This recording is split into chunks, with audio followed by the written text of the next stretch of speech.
দুনিয়ায় কষ্ট সহ্য করতে না পারলে মানুষ মারা যায়। হে আল্লাহর বান্দারা, আমার মালিক বলে জাহান্নামের ভিতরে আমার মালিক ল্যাপ তোষকের ব্যবস্থা রাখছে।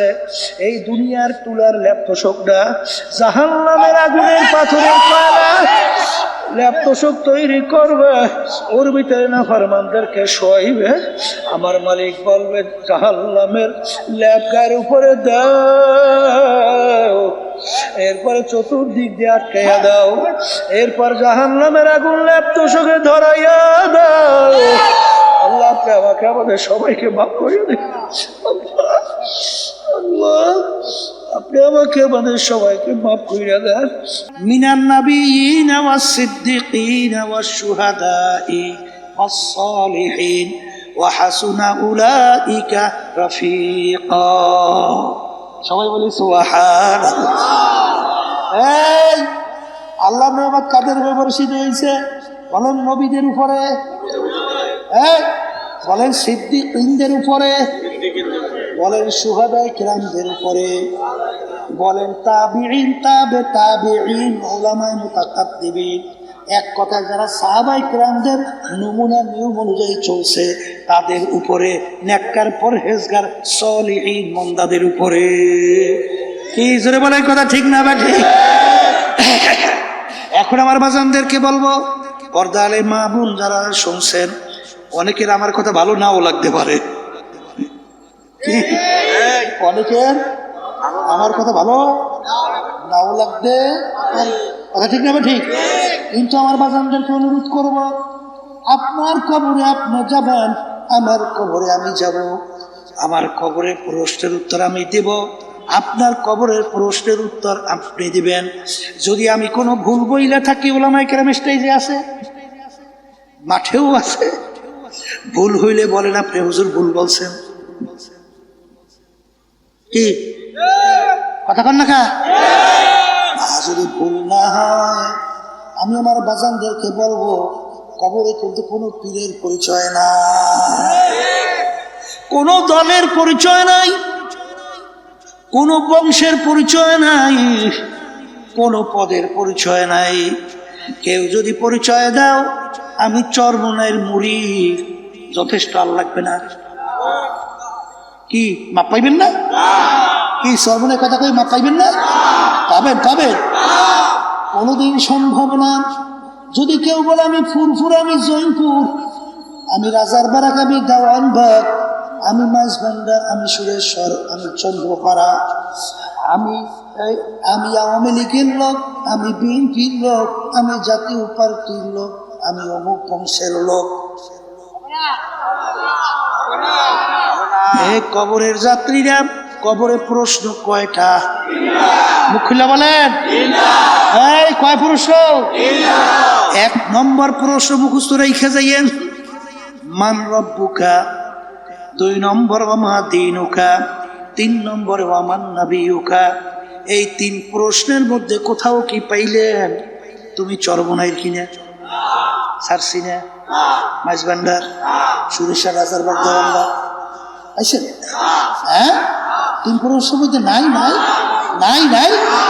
পীরের জন্য প্রশ্ন তিনটা, মুরিদের জন্য প্রশ্ন তিনটা, এই আলেমের জন্য প্রশ্ন তিনটা, রাস্তার ফকিরের জন্য প্রশ্ন তিনটা। কথা ভুল না ঠিক? এই কবরের যাত্রীরা যদি কোনো পীরের পরিচয়, কোনো বংশের পরিচয় কবরে যদি চলতো বাজান, আল্লাহ রাসূল সাল্লাল্লাহু আলাইহি ওয়াসাল্লাম দুনিয়ায় থাকা অবস্থায় তার কলিজার টুকরা সন্তান ফাতেমা রাদিয়াল্লাহু তাআলা আনহা তাকে দুনিয়ায় থাকা অবস্থায় ইঙ্গিত করে বলছিলেন, ইয়া ফাতেমা তু আনকিজি নাফসাকি মিনান নার, ও ফাতেমা রে, দুনিয়ায় থাকা অবস্থায় নিজে আমল করো, জাহান্নামের আগুন থেকে বাঁচো। ও ফাতেমা, এরপরে অন্ধকার কবরে যাই আসো।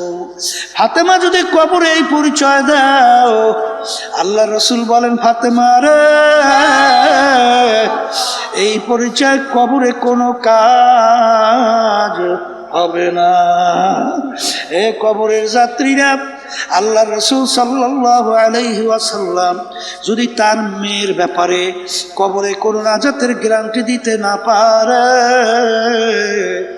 এমন কোন বাবা আছে, এমন কোন পীর আছে, এমন কোন উস্তাদ আছে, এমন কোন উস্তাদদের উস্তাদ আছে, সে তোমাকে আমাকে নাজাত করে জান্নাতের ব্যবস্থা করতে পারবে? জোরে বলো পারবে? হ্যাঁ, জোরে মুখ খুলে বলো পারবে, পারবে। যদি নাই পারে আমার বাজানদেরকে বলবো, বাজান ভালো কইরা বোঝো, আমি ভাত খাইলে আমার পেট ভরে, বাজার আমার পীর ভাত খাইলে আমার পেট কিন্তু ভরে না। কি ভরে? এই আমি যদি ভাত খাই আপনার পেট ভরে? হ্যাঁ, এই তোমাকে যদি পিঠান দা ওই পিঠানে ব্যথা আমি পাই না, তুমি খাও। আসতে কে পা? কে পা? তোমার কবরে তুমি যাবা, আমার কবরে আমি যাব। তোমার কবরের প্রশ্নের উত্তর তুমি দিবা, আমার কবরের প্রশ্নের উত্তর আমি দেব। বাজান এই কথা এত গুরুত্ব দিয়া কেন বলি? ভালো কইরা বুঝো, দুনিয়ার ভিতরে এমন কোনো কিতাব নাই, এমন কোনো বই নাই, এমন কোনো দার্শনিক নাই, এমন কোনো বৈজ্ঞানিক নাই, এমন কোনো ডাক্তার নাই, এমন কোনো বুদ্ধিমান কেউ নাই যে বলবে আমার লেখনীতে কোনো ভুল নাই, আমার আবিষ্কারে কোনো ভুল নাই। পারছে বলতে? যেরকম বলতে পারছে? হ্যাঁ, বলতে পারছে। একমাত্র একটাই কিতাব দুনিয়ার মধ্যে যার শুরুতে লেখা আছে যালিকাল কিতাব লা রাইবা ফীহি। এই যে কিতাব দেখো, এই কিতাবের ভিতরে ভুল সন্দেহ বলতে কিছু নাই। এই কবরের যাত্রীরা এই বুঝার শক্তি, চিন্তা করার শক্তি, এই যে বুঝবার শক্তি কিন্তু আমার মালিক মানুষকে দান করছে। তাদেরকে এইটা গরুটাই বুঝবে, ছাগলটাই বুঝবে? এই গরু খুব আদর করি আমরা, পালি না? হ্যাঁ, মালিক সুন্দর গাছও নিয়ে আসছে, খুব দামি একটা চারা বিদেশ থেকে সংগ্রহ করছে, কষ্ট হয়েছে কম না।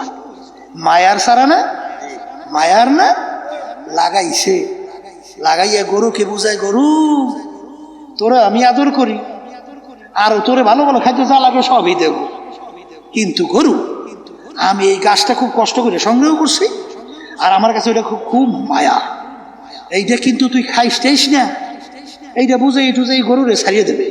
গরুর সামনে যদি ওই গাছ পড়ে, আম গাছ, ও তো না খাই এই পাশ দিয়া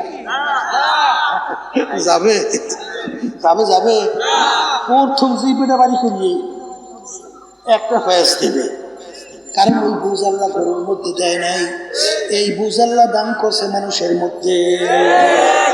এ মানুষ, তোমার ভিতরে এই বুঝ ব্যবস্থা থাকার পরেও যদি তুমি না বোঝো, না ইমান মজবুত করো, কোরআন হাদিস অনুযায়ী না চলো, তাইলে নিজের কপাল নিজে পড়তেছো, নিজে পড়ছো। এই কথা ঠিক না? ঠিক। মনে করছেন আমরা হুজুররা কিছু বুঝি না? বাজান, দুনিয়া কিন্তু শান্তির জায়গা না। এই যে দেখেন, কে কখন কোন সময় কিভাবে যাবে তোমারও জানা নাই, আমারও কিন্তু জানা নাই। এই যে গত মাসের আগের মাস দেখছেন, আগস্টে, হ্যাঁ, জুলাইতে শুরু হয়েছে এই যে কোঠা বিরোধী সংগ্রামে ছাত্ররা, তাদের কত ভবিষ্যৎ চিন্তা, এই বড় বড় অফিসার হবে, বড় শিক্ষিত হবে, বড় ব্যবসা করবে, অনেক কিছু করবে, সমাজের পথ পরিবর্তন করবে। শত শত ছেলে মেধাবী মেধাবী পাখির মতো গুলি করে ওদেরকে রাস্তায় লুটিয়ে ফেললো। আজকে ওরা দুনিয়ার আলো আর দেখতে পায় নাই।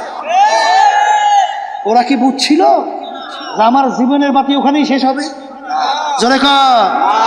আজকেও যখন দেখা করে, এই ওরা বলতেছে, হুজুর ওর বুকের ভিতরে গুলি লাগছে। ও আবার বাড়ি করে দেখায়, হুজুর এই গুলির দাগ দেখতেছে। হ্যাঁ, এই কে কখন কোন সময় কিভাবে চলবে, কে কখন কোন সময় কিভাবে কবরে রওনা করবে, কার জানা আছে?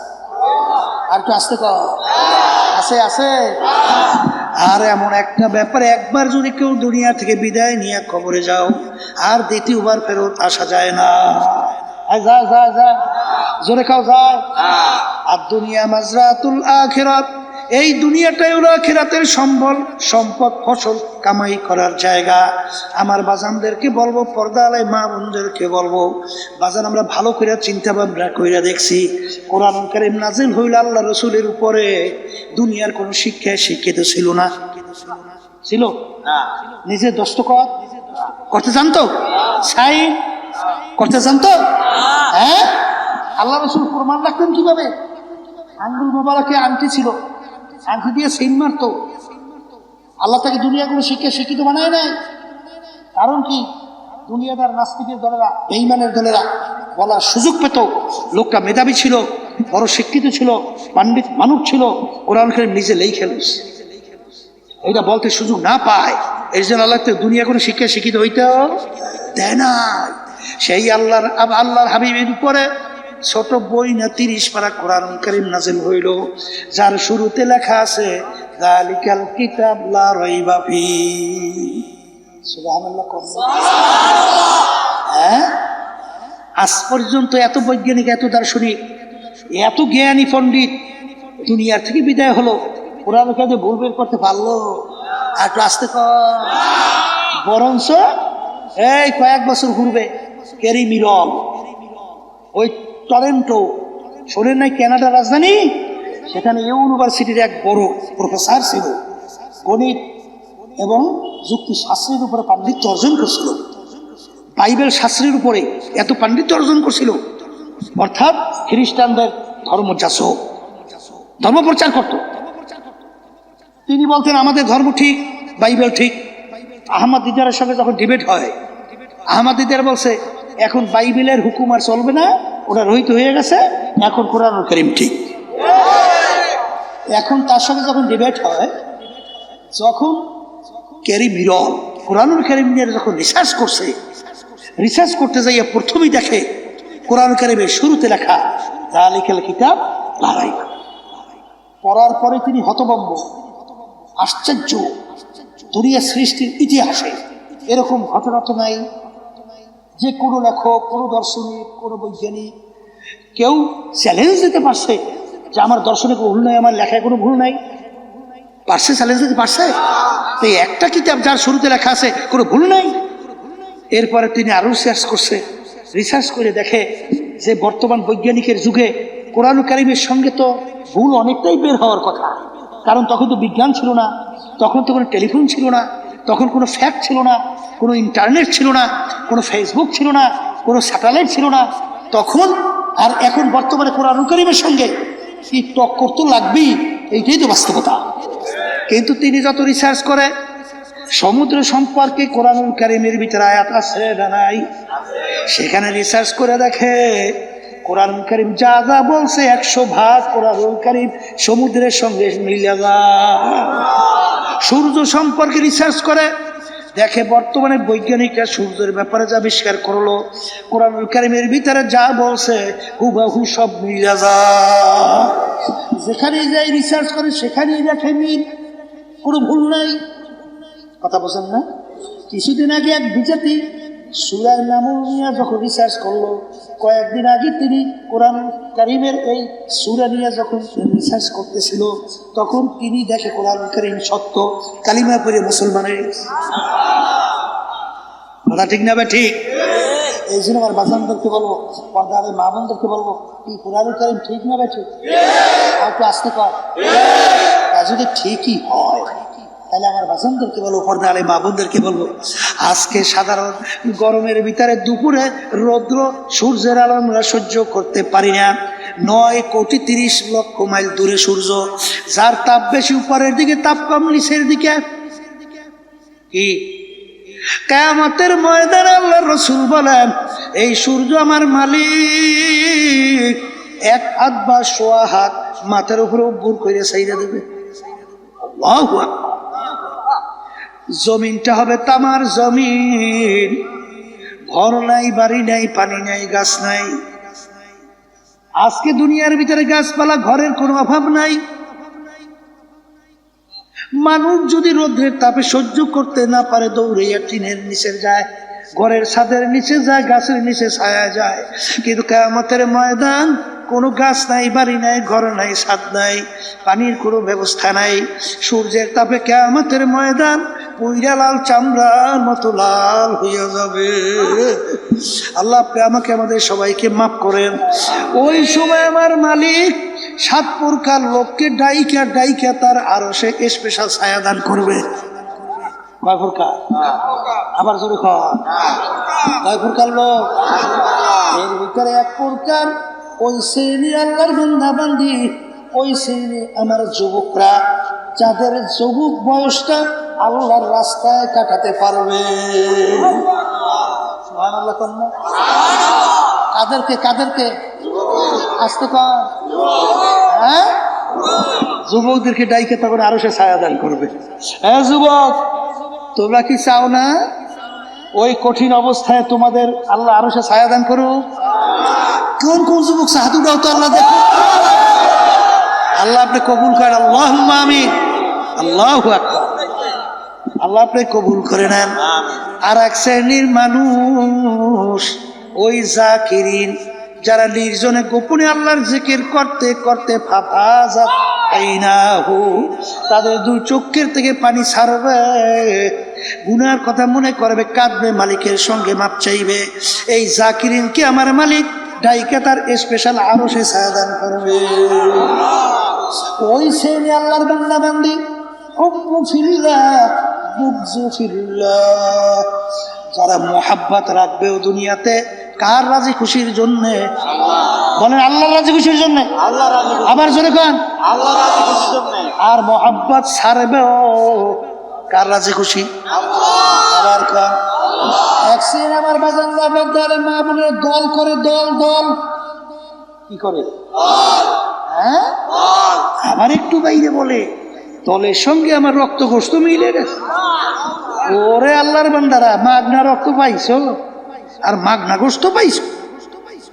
1 ফোঁটা রক্ত তৈরি করা শক্তি তাম দুনিয়া সবাই একত্রিত হইয়া পারবে বানাইতে? 1 টুকরা গোশত পারবে বানাইতে?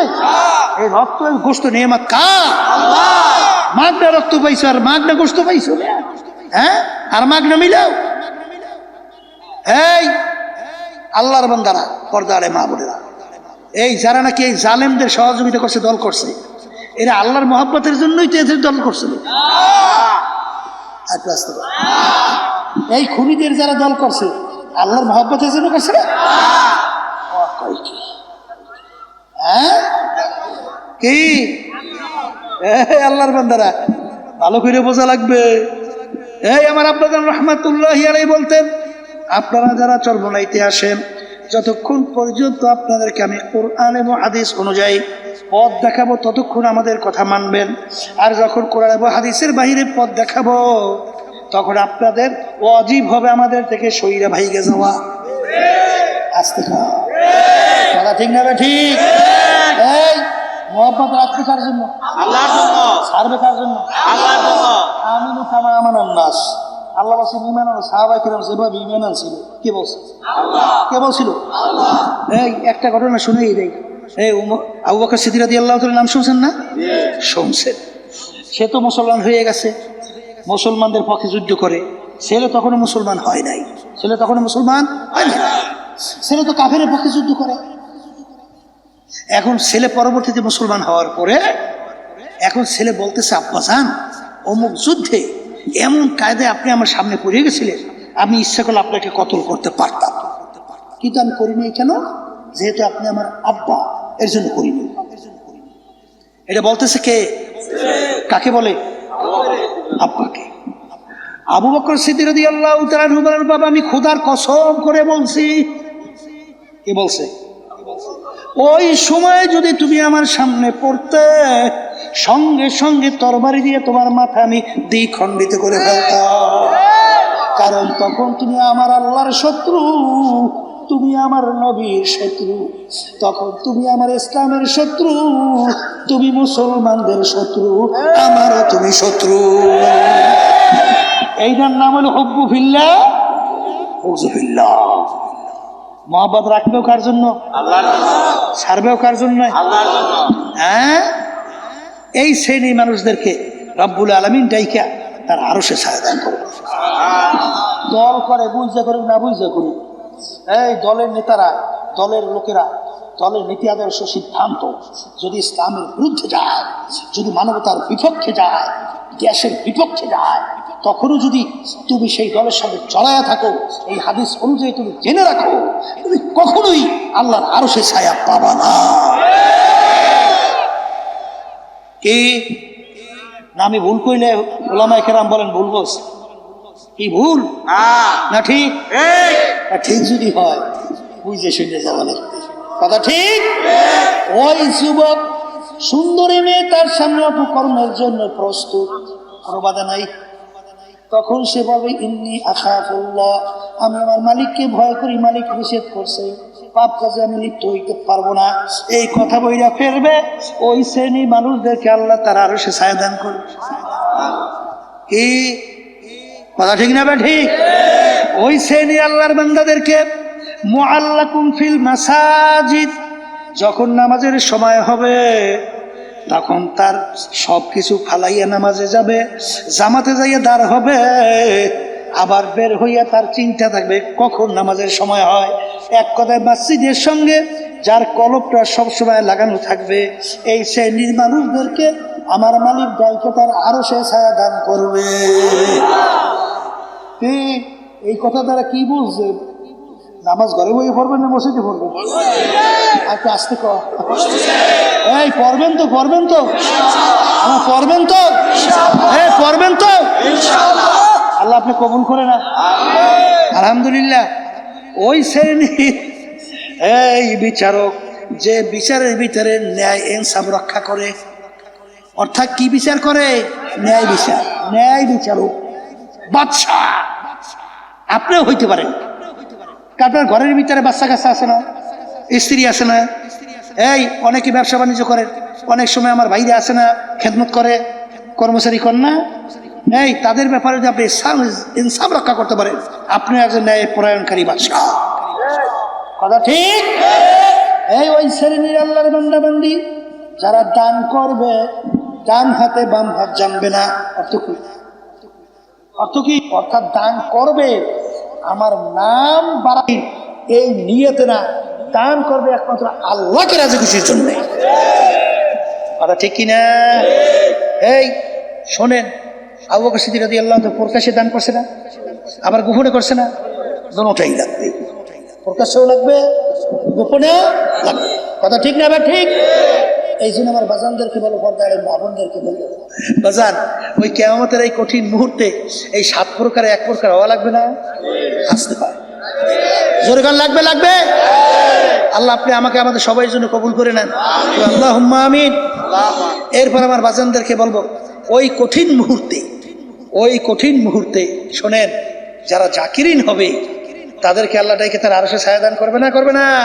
কি করবে না? করবে না? এই জন্য আল্লাহর জিকিরও করা লাগবে। কি করা লাগবে? আল্লাহর জিকিরও করা লাগবে। এরপরে আমার বাজানদেরকে বলবো, আমার মালিক শোনেন, যে আযাব ও গজবের ঘোষণা নাফরমানদের জন্য করছে, 1 সেকেন্ড সহ্য করার শক্তি কারো আছে? আল্লাহর হাবিব সাল্লাল্লাহু আলাইহি ওয়াসাল্লাম তার অল্প বয়সে দাড়ি মুবারক পাইকে গেল, পিঠ মুবারক গুজো হয়ে গেল। সাহাবায়ে কেরাম বলেন, আল্লাহর রাসূল এত অল্প বয়সে আপনার দাড়ি মুবারক কেন পাকলো, পিঠ মুবারক কেন গুজো হইল? আল্লাহ রাসূল বলেন, হে আমার সাহাবারা, তোমরা তো জানো না আমি রসুল যা জানি, আমি রসুল যা দেখি, আমি রসুল যা শুনি, তোমরা তো তা জানো না।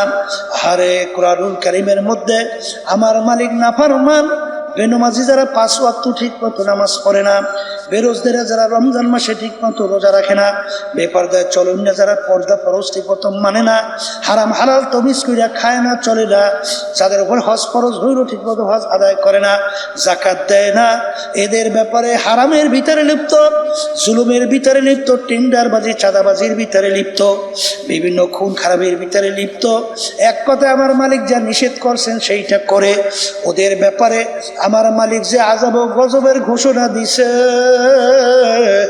ওই 1 সেকেন্ড আযাব সহ্য করার শক্তি দুনিয়ার কোনো মানুষের নাই। আমার উম্মত কিভাবে জাহান্নামের আগুনে জ্বলবে এই চিন্তায় চিন্তায় আমি রসুলের দাড়ি পাইখা গেল, আমি রসুলের পিঠ গুজা হয়ে গেল। এ কবরের যাত্রীরা, আল্লাহ রসুল সাল্লাল্লাহু আলাইহি ওয়াসাল্লাম তার নিজের চিন্তায় কিন্তু দাড়িও পাকে নাই, পিঠ মুবারকও গুজা হয় নাই। তোমার আমার চিন্তায় দাড়ি মুবারক পাকলো, পিঠ মুবারক গুজা হইল। এই জন্য আমার ভাইদেরকে বলো, পর্দারে মা বোনদেরকে বলবো, দুনিয়ার সাধারণ আগুনে 1 মিনিট আঙুল রাখা যায় না, কিন্তু জাহান্নামের আগুনের ব্যাপারে আল্লাহ রাসূল বলেন, দুনিয়ার আগুনের চেয়ে 70 গুণ তেজের আগুন। আল্লাহ আপনি আমাকে আমাদের সবাইকে মাফ করে দিন। এই জাহান্নামের আগুনের ব্যাপারে আমার মালিক আমার আল্লাহ নিজে ঘোষণা করছেন, নারুল্লাহিল মুকাদাতুল্লাতি তাত্তালিউ আলাল আফইদা। জাহান্নামের আগুন এমন তেজের হবে, শরীরের যে কোনো জায়গায় লাগার সঙ্গে সঙ্গে ওই আগুন যাইয়া কলিজা পর্যন্ত পৌঁছাবে। আল্লাহ আপনি আমাকে আমাদের সবাইকে মাফ করে দেন। কোরআনুল কারীমের ভিতরে আল্লাহ বলেন, কুল্লামা নাদিজাত জুলুদুহুম বাদদালনাহুম জুলুদান গায়রাহা। জাহান্নামীরা জাহান্নামের আগুনে জ্বলতে জ্বলতে তাদের শরীরের চামড়া শরীর থেকে পৃথক হইয়া জমিনের ভিতরে ধারাস করে পড়ে যাবে।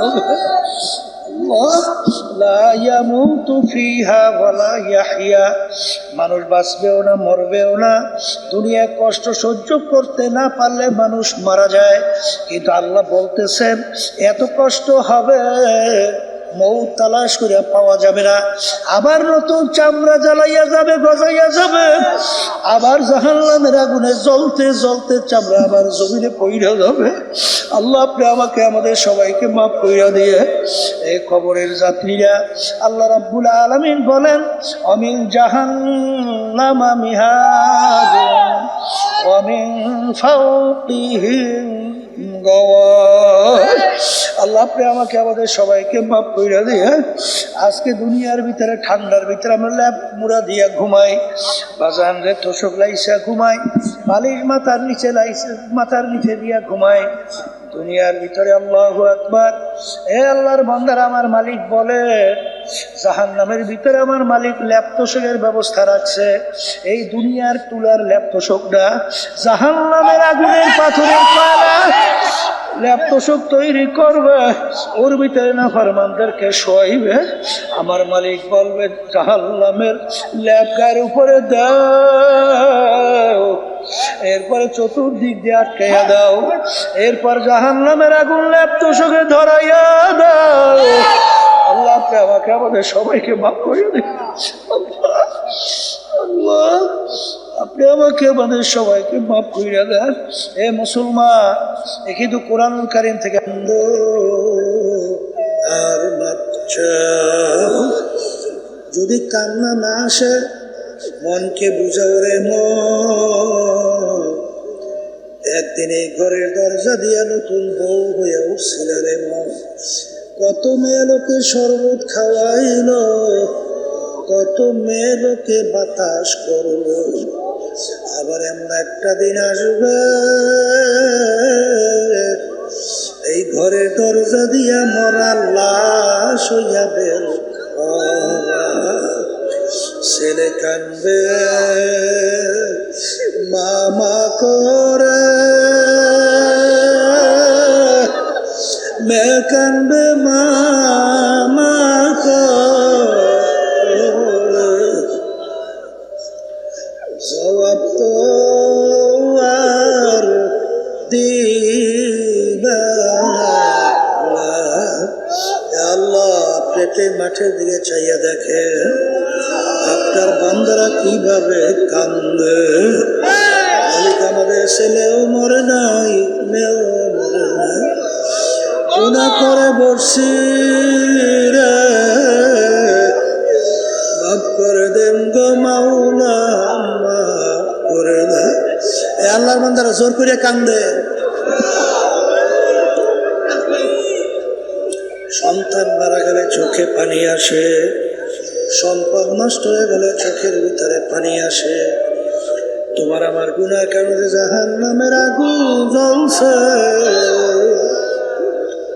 জাহান্নামের আগুন চোখের পানি ছাড়া ঠান্ডা হবে না। এ আল্লাহ, যাদের উসিলে মাহফিল হইল, যারা মাহফিলের জন্য চেষ্টা খাটনি সাহায্য করলো, আমরা যারা মাহফিলে উপস্থিত হয়ে গেলাম, আমাদের সবাই উপরে খাস মেহেরবানি নাযিল করেন আল্লাহ।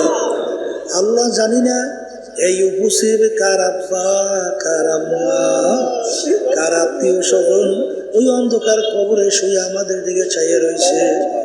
আমরা দোয়া করলাম, দয়া মায়া করে আপনি তাদের কবরকে বেহেশতের বাগান বানায় দেন আল্লাহ।